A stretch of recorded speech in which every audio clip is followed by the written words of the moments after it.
This is Shalancy Daniel with EZKids, and today I'm going to be teaching a textile class about the human brain.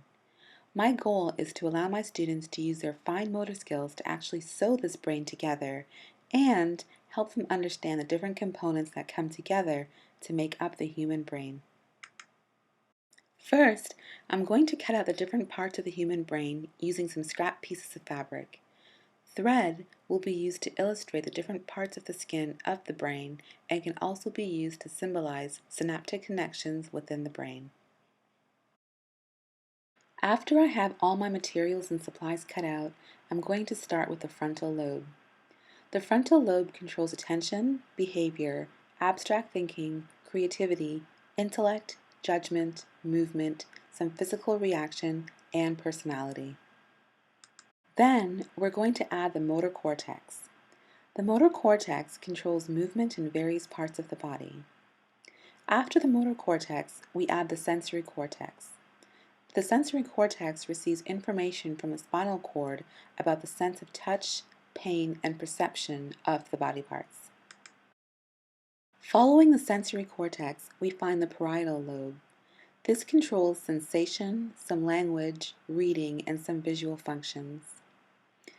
After the parietal lobe, we have the occipital lobe.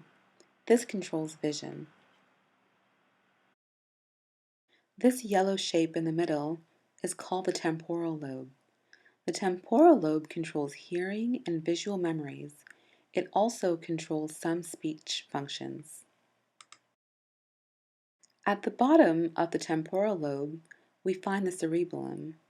The cerebellum controls complex motor functions such as walking, running, balance, and overall coordination.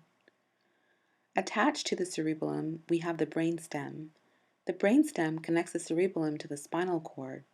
It is also extremely important for breathing. Last but not least, we have this small magenta shape. This is called the pons. The pons acts as a message center that sends and receives messages to and from the frontal lobe to the cerebellum. Once I have all the components of the brain together, I'm going to sew them with my sewing machine. I'm going to let my students sew the patterns together without any guidelines.